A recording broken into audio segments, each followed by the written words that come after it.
বাড়ির কাছে মেলা হইতেছে, আর সেই মেলায় যদি আমরা না আহি তাই কি মেলা পরিপূর্ণ থাকবো?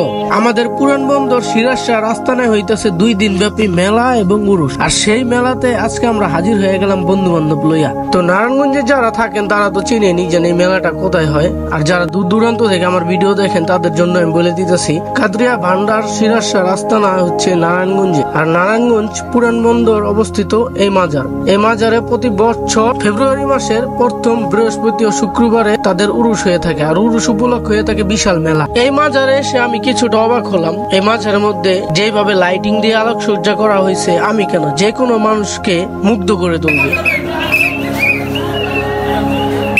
এই বাসের শব্দ শুনে আমি পিছনে তাকাইলাম যে মানুষজনকে সাইড করা হচ্ছে। আমি ভাবছিলাম যে বিরিয়ানি ড্যাক আসতেছে, 2 পুটলা নিয়ে বাসায় যাব। পরে দেখতে পারলাম সিরাজশাহ 2 নাতি আসতেছে। এরা হচ্ছে সিরাজশাহ নাতি, যে সিরাজশাহ নামে এই মাজারের নামকরণ করা হয়েছে। এই 2 জন ছেলেকে দেখতে পাচ্ছেন, তার বাবা হচ্ছে এই মাজারের বর্তমানের পীর। আর এই 2 জনকে আমি খুব ভালো করে চিনি, তারা মাঝে মধ্যে থাইল্যান্ড গিয়ে শর্ট প্যান্ট পরে ছবি তোলে। তো পীরের ছেলে তো পীর হইছে, ওই পীরের ঘরে আবার 2 জন পীর হইছে। তো পীরেরা চলে গেল সোজা রুমের মধ্যে, আর রুমের মধ্যে চলতেছে বর্তমানে গান বাজনা।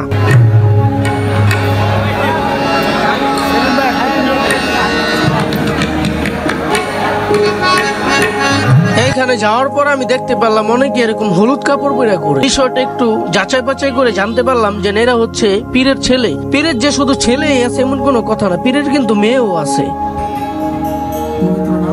এই যে লোকটাকে দেখতেছেন, আমি এই লোকটার জিজ্ঞেস করলাম যে আপনি এখানে কি জন্য আসেন। উনি আমার বললো, বাবা আমার দুনিয়াতে কেউ নাই, যে মাজারে খাওয়ান পাই সেই মাজারে আমি যাই, এবং এইভাবেই আমরা দিন কাটাই।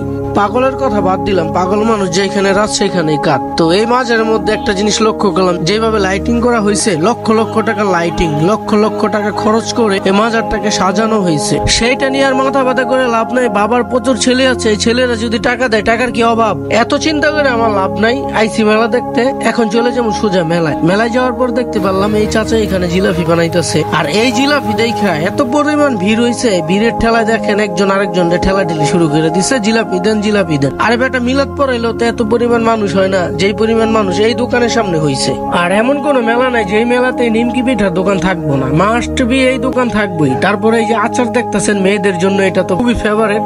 এই কসমেটিকের দোকান কোন একটা দোকানে বাদ নাই, এইটা থাকবোই থাকবো। আর এই কসমেটিকের টানে মেয়েরা মেলাতে বাড়ি থেকে সুরসুর করে চলে যায়। তো অনেক তো মেলায় ঘুরলাম, আপনাদের সাথে অনেক আড্ডা দিলাম, কথা বললাম, এবার চলে যেতে হবে বাড়িতে। আল্লাহ হাফেজ, সবাই ভালো থাকবেন।